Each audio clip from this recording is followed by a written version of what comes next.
Mas afinal, o que é o nitrogênio? O nitrogênio é um gás do grupo 15, família 5A da tabela periódica, simbolizado pela letra N. Possui número atômico 7 e é classificado como não metal. Naturalmente, é encontrado como gás N2 na atmosfera terrestre. Ademais, é incolor, inodoro, o que quer dizer que não tem odor, e insípido. Condensa a 77 K, que é igual a menos 196 graus Celsius, e solidifica-se a 63 K, que é igual a menos 210 graus Celsius. Está presente nos meteoritos, gases de vulcões, minas, no Sol e demais estrelas. Na Terra, pode ser encontrado na atmosfera, na chuva, no solo e nas proteínas que constituem os organismos vivos. O nitrogênio líquido é produzido a partir da destilação do ar, ou pelo enriquecimento dos filtros moleculares, e condensa-se a menos 196 graus Celsius.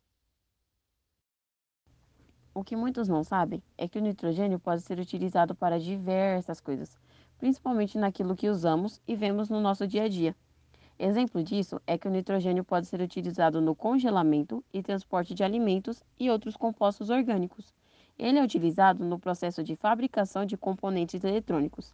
Sim, componentes eletrônicos, como transitores, diodos, circuitos integrados e etc. Ele é utilizado na produção de aço inoxidável e na fabricação de compostos orgânicos de nitrogênio, como a nitroglicerina.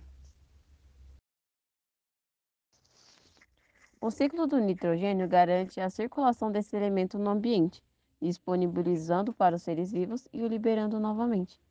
Assim, o nitrogênio pode ser posteriormente reutilizado por outros organismos. Diversos processos estão envolvidos nesse importante ciclo, como a fixação do nitrogênio por bactérias, a decomposição da matéria orgânica e formação do íon amônio, processo de nitrificação, na qual são observadas duas etapas, a nitrosação e nitração. E por último, mas não menos importante, a desnitrificação, na qual as bactérias desse processo garantem a transformação de nitratos em gás nitrogênio. Dentro das curiosidades, podemos ver os outros lados do nitrogênio. Exemplo disso é que ele faz parte do processo de Haber. Ele é utilizado na obtenção do gás amônico, o qual é matéria-prima para a fabricação de fertilizantes e ácido nítrico. Porém, entretanto, todavia, o nitrogênio é o elemento mais caro de diversos processos, principalmente dos fertilizantes, uma vez que sua produção é extremamente cara e dispendiosa.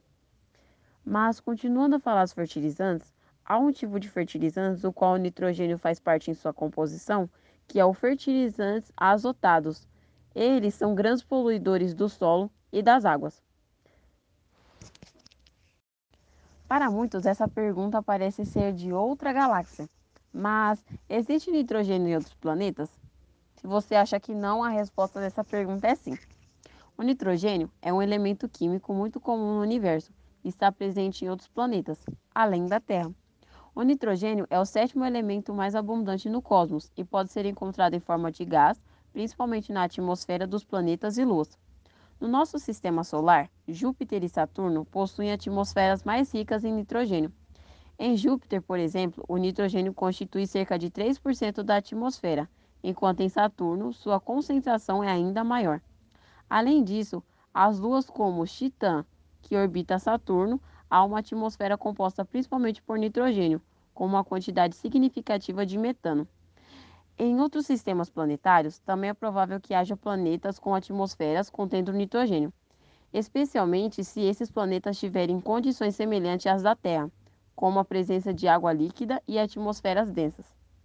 É importante ressaltar que a composição da atmosfera de cada planeta varia de acordo com os fatores com a formação do planeta, a temperatura, a pressão atmosférica e os processos geológicos em andamento. Portanto, embora o nitrogênio seja um elemento comum no universo, sua presença e quantidade em outros planetas podem variar. Aqui estão as estimativas das porcentagens de nitrogênio na atmosfera de alguns planetas do nosso sistema solar. Na Terra, a atmosfera terrestre é composta por aproximadamente 78% de nitrogênio. Em Júpiter, estima-se que o nitrogênio represente cerca de 3% de sua atmosfera. Em Saturno, há aproximadamente 2% de sua atmosfera é composta por nitrogênio. Em Urano, estima-se que o nitrogênio seja responsável por aproximadamente 2,3% de sua atmosfera. Já em Netuno, cerca de 1,5% da atmosfera é composta por nitrogênio. Porém, vale ressaltar que essas porcentagens podem variar dependendo das estimativas e medições realizadas por diferentes missões espaciais e observações telescópicas. Além disso, alguns planetas têm atmosferas mais complexas e compostas por uma variedade de elementos e compostos além do nitrogênio. Para iniciar o processo do nitrogênio, é necessário que ocorra a sua fixação, a qual acontece de três formas: fixação biológica, fixação física e fixação industrial. A fixação biológica ocorre através de um processo enzimático onde o nitrogênio atmosférico N2 é reduzido a amônia NH3 por intermédio da ação de micro-organismos de vida livre, simbióticos ou associados aos vegetais.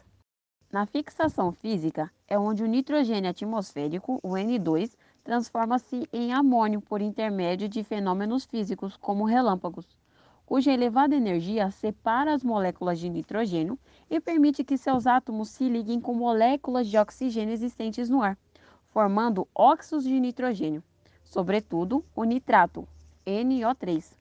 Esses são posteriormente dissolvidos na água da chuva e depositados no solo. Já na fixação industrial, sobre alta temperatura e pressão, ocorre a ligação entre nitrogênio e hidrogênio, formando a amônia, o HN3. Esse processo é conhecido como Haber-Bosch, ponto de partida para a fabricação de diversos produtos para agricultura e indústria. O ciclo do nitrogênio compreende em 5 etapas específicas: a fixação, a qual já foi mencionada, amonificação, nitrificação, desnitrificação e assimilação. A amonificação ocorre após a fixação, onde o nitrogênio orgânico, na forma de amônia, o NH3, é mineralizado em amônio, o NH4, através de ação enzimática e na presença de água. A forma amônia é insolúvel em água e altamente tóxica aos tecidos vegetais. Nesse processo, atuam micro-organismos, tanto aeróbios como anaeróbios, exclusivamente heterotróficos, que utilizam a matéria orgânica como fonte de energia. Após esse processo, ocorre a nitrificação, que consiste na oxidação do amônio a nitrato, onde as bactérias nitrificantes utilizam a amônia como fonte de energia e o dióxido de carbono como a fonte de carbono. Esse processo ocorre apenas na presença de oxigênio, por ser realizado por bactérias aeróbias. A próxima etapa é o processo de desnitrificação, que corresponde à retirada de compostos oxigenados que estão ligados ao nitrogênio, desenvolvendo-o na forma gasosa à atmosfera e completando o ciclo biogeoquímico desse elemento. Essa etapa só é possível através da ação de micro-organismos anaeróbios do solo, que, ao realizarem a sua respiração, utilizam o nitrato e compostos de carbono como fonte de energia, liberando assim o nitrogênio gasoso à atmosfera. A última etapa desse processo é a assimilação pela planta. Os processos presentes na solução do solo são absorvidos pela planta através das raízes. A assimilação do nitrogênio pela planta se dá pelas formas minerais de NH4, amônio, e o NO3, que é o nitrato. Até mesmo no processo do nitrogênio existem bactérias, as quais estão no solo e são chamadas de desnitrificantes, que utilizam os nitratos e os transformam em gás nitrogênio, por meio de um processo conhecido como desnitrificação. As mais famosas e utilizadas bactérias são as dos gêneros Rhizobium e Bradybrizobium, que transformam o nitrogênio em uma forma que pode ser usada na nutrição das plantas.